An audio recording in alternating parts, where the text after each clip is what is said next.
Yo, what's up nerds? Ngayon ay March 29, 2026 at nagdi-design ako ng aking sumubot na gagawing kit o pambenta. Nung nakaraang RoboZ or competition ng sumubot na gets or nakuha ko yung idea kung paano yung magandang scoop. Yan. Bale, ito yung isang design na ito yung inilaban namin. Dito sa part na to, napansin namin na maganda siyang umi-scoop or nakaka-scoop siya ng maganda, pero lumiliban lang yung kalaban dito sa part na to, sa ibabaw.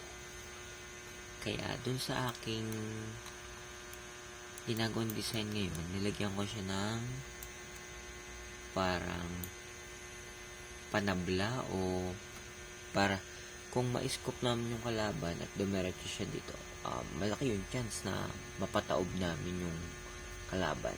Yan. Kaya ganito yung design ko ngayon.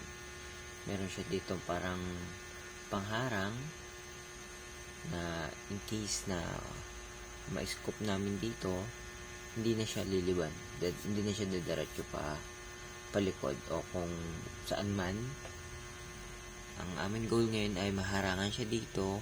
Mas maganda mapataob namin eh. Pero malalaman niya siya pagka ginagamit na yung sumubot dun sa testing mismo. Kung kailangan namin tong i-bend pa ng konti o paabante ba siya o i-atras ng konti.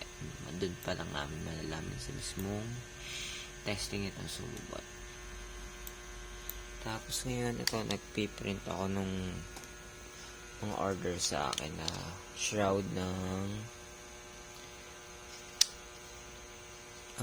by LED para sa mga click version 2 ba?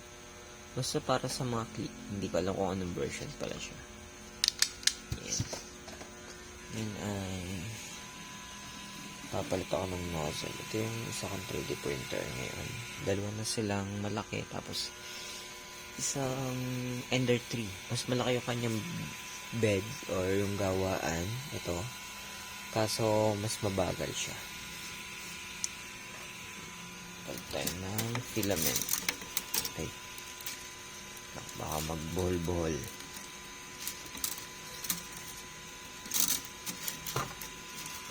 Ang oras na yun ay parang mga 10:30 na ata ng gabi. Bukas ay graduation naman ng panganay ko. Nung Biyernes, graduation ng bunso ko, kaso sama ng kanyang paramdam. So, yan natin blurred.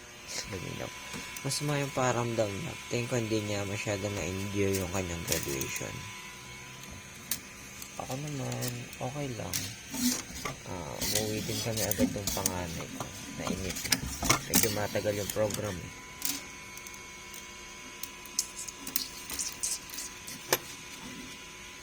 Hirap pala magtanggal nito pag isang kamay lang ang gamit.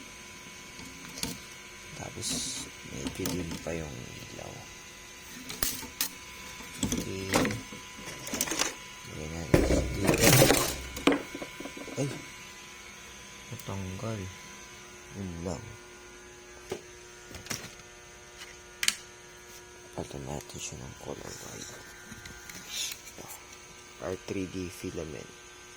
Kulay white.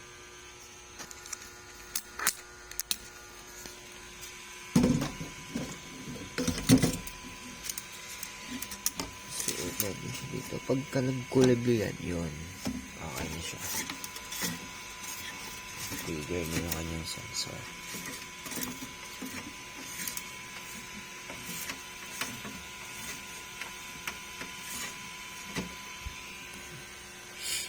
Tapos load. Yun lang. Ito, tagal na ito. December ko pa ito ginagawa. Pero okay naman. Maganda yung mga improvement. Kumbaga, may mga natututunan din akong gawin. Ngayon, maalam na ako mag-mold ng silicone. Nakapagawa na ako ng ganun. Yun lang. Hanggang sa susunod na update. Godspeed. Stay in read.